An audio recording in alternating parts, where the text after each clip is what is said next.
Levack Goz here with you on 104.5 The Team, and joining us now on the phone lines, his new book is out, Court Justice, the inside story of my battle against the NCAA. Former UCLA basketball player and national champion OBannon joins us. And Ed, for those that may not know your story, take us through the process of why you filed a class action lawsuit against the NCAA. First of all, thank you for having me on your show. It was back in '08 when I saw my avatar on a video game. I was at a friend's house, and this kid was playing it. And I was fired up to see it, first off. I thought it was really cool. But then he talked about how he paid $60 for it, and I didn't get a dime out of it. Now he's also a former D1 player, so he had some fun with it. So I thought about it, and I was like, wow, they're still making. I'm in my mid-30s. They're still making NCAA is still making money off of my face, but it didn't really go any further than that. I just kind of chalked it up as a system. And a couple weeks later, Sonny Vaccaro gave me a call. A very good friend and mentor of mine. Gave me a call and told me about his plans in suing the NCAA and how everything was kind of unfolding. I told him what I had recently went through, and we put our heads together and came up with the lawsuit. So that's back all the way in 2008, but it goes for almost 6 years, if I'm not mistaken, all the way to 2014, where the case finally comes to a resolution and things happen. For those that may have not followed it, what happened in 2014 in the end result of your case?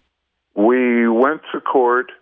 Judge Wilkin, she decided that we had won, and she basically said that she wanted to allow players to, I don't say get paid, but at least get a stipend of up to $5,000, and that was eventually overturned. We went to the Ninth Circuit Court of Appeals, and then wanted to eventually get to the Supreme Court, but that's where it basically ended. Why did it end there? What happened? Well, the Supreme Court didn't want to hear our case, basically. I think both sides wanted to go.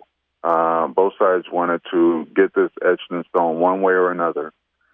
But the Supreme Court evidently felt that there were other things that took priority. OBannon joins us here on the phone lines on 104.5 The Team. His new book is out, Court Justice, the inside story of my battle against the NCAA, and continuing to understand what goes into it. In your case in particular, I've joked around here on the air before, and it's funny now it's happened. For years, I've wanted to get you on the show. I've wanted to have this conversation with you because I find it so interesting. Let's say that if that court happens and the Supreme Court takes your case, you versus the NCAA, did you have a feeling of where it would have ended and what could have happened if you guys had won at that level? Wow. I especially when it was up in the air, when we had filed, both parties had filed the paperwork, my mind wandered all the time on what could happen. Would this be the point where the athletes actually get paid? Would this be the point where they finally say, you know what, they will never get paid?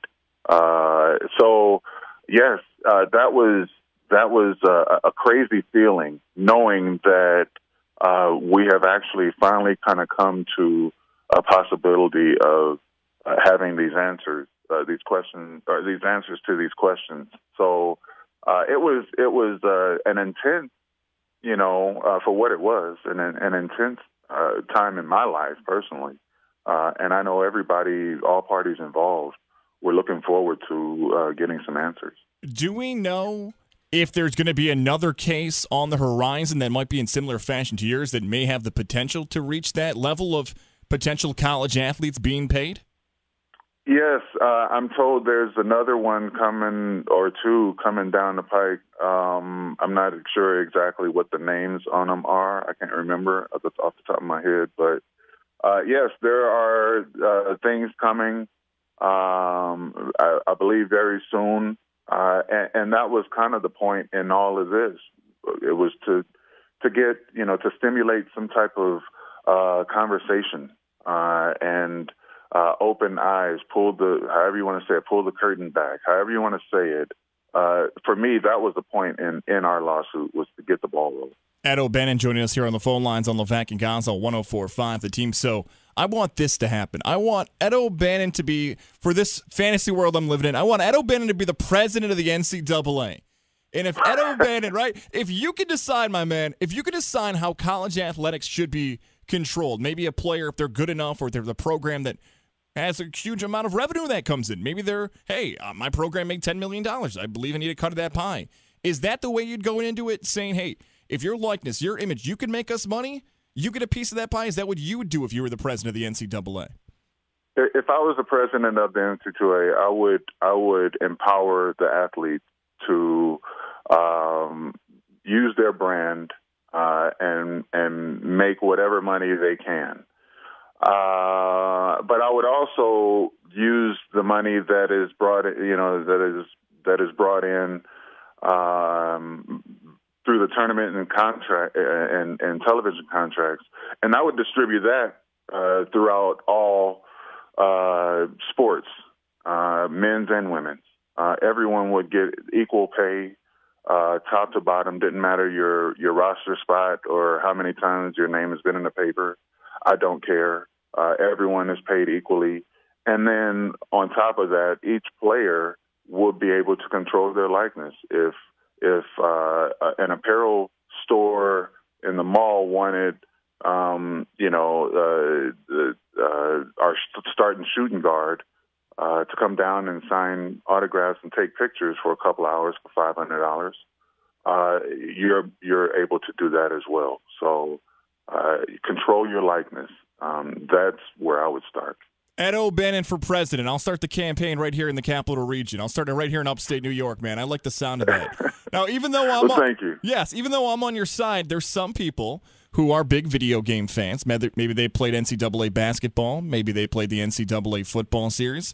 And they hear the name Ed OBannon and they say, man, if it wasn't for Ed OBannon, I'd still have NCAA football. I'd still have NCAA basketball. What's your response to some of those people who maybe indirectly blame you as the cause for no more college football video games? And that's probably where I would lose this presidential campaign. I don't think I'm very popular with the gamers. If you want to blame me for it, that's fine. That was to be expected, quite honestly. I knew going in I would get some blame and some pushback, some brushback. And look, I'm a grown man. I'll take it. I do know that I didn't create the games. I didn't take them from the shelves. I just brought awareness to our lawsuit brought awareness to the fact that former athletes as well as current athletes weren't getting compensation for their likeness being used. And that, to my understanding, is illegal in this country. So I just wanted to bring awareness to that. Unfortunately, EA Sports took the games off the shelves, stopped making them. But that's their prerogative. When they come back, if they do come back, you'll have to ask them. Well, yeah. Well, just to be clear, I don't think you'd have an issue. Let's say, we'll take an example here, like Trey Young for Oklahoma. Let's say NCAA basketball comes back 2018, 2019, and now instead of guard number whatever, it's Trey Young in his name, and Trey Young gets a cut of the pie. You wouldn't have an issue if those guys get paid for using their likeness image and the video games come back, right? No, not at all. And that's kind of the point. Look, I hope they do bring the video games back. I just feel like if they do bring them back, the people that are portrayed in these video games should get a cut. That is, again, it's a law. If your likeness is used, you're supposed to get compensated for it. It just so happens that athletes, for whatever reason, fall through the cracks. So, if they use Trey Young's, for example, if they use his likeness and put his name on the back of his jersey, he should get a piece of a cut of that profit, American way. Right. I'm 100% with you, Ed OBannon. I agree. Joining us on the phone lines, Court Justice. His new book is out, The Inside Story of My Battle Against the NCAA. National champion Ed OBannon. Ed, before we let you go, I want to ask this question. It's been a question I've thought about for a long time. There's almost this like gloom and doom around people who say, oh, no, if we give the athletes money, it's going to be the downfall of the NCAA and there's going to be all this corruption and this, that, or the other thing. For those fans that are concerned or may have bought into this gloom and doom nonsense, what should sports fans root for? Should they root for a change in the NCAA? Should they hope that this institution, the way that it is right now, should be different 5, 10, 15 years from now and benefits the athletes more? I think they should root for the athletes to get paid. I think if you do that and the athletes actually get paid, you won't find a lot of the dirt that seems to be coming up. I think one almost kind of begets the other. You know, if the athletes are paid, they won't be searching in their seat cushions for change. You know, and they will be happy. They'll be getting something they feel they deserve. And it doesn't have to be millions of dollars. It could just be something that's, enough to buy a pizza on the weekends, that sort of thing. I mean, I don't think it's that hard. There's definitely enough money to go around. Why not make those changes, make the kids happy? I think people will continue to watch the games. Let the kids control their likeness. Why not? Yeah, absolutely. He is Ed OBannon. Again, his book, Court Justice, The Inside Story of My Battle Against the NCAA, is out now. Ed, next time, I promise, keep your phone on. Next time, we'll talk hoops. We'll talk UCLA. We'll talk Bruins. I'm a big Syracuse basketball fan. We'll talk Syracuse. We'll talk more hoops next time. I appreciate you spending some time with us here in upstate New York. Continue your fight against the NCAA, man. We're rooting for, at least I'm rooting for you here, and best of luck in the future. Thank you. Thank you very much. Appreciate the time.